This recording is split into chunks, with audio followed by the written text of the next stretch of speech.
মহাসচিব সাহেব নাকি ৭১-এ মুক্তিযুদ্ধে অংশগ্রহণ করেন নাই।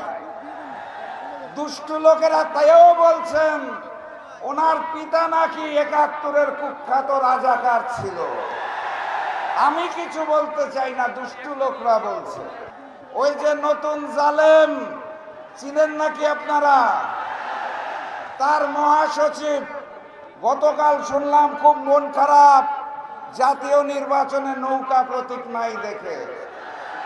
ওনার খুব মন খারাপ শেখ হাসিনা নির্বাচনে নাই দেখে, এবং উনি বলতে চায় জামাত খুব খারাপ কারণ ৭১-এ নাকি অনেক কিছু করেছে।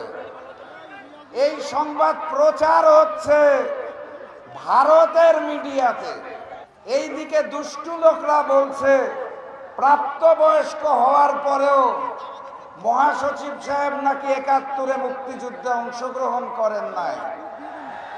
দুষ্টু লোকেরা তাইও বলছেন ওনার পিতা নাকি ৭১-এর কুখ্যাত রাজাকার ছিল।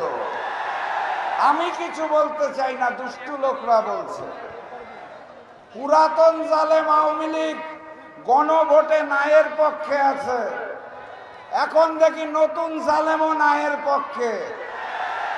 প্রচারণার দায়িত্ব নিয়েছে ভারতের মিডিয়া। আওয়ামী লীগ, বিএনপি আর ওই নরেন্দ্র মোদী মনে হয় মিলেমিশে একাকার হয়ে গেছে।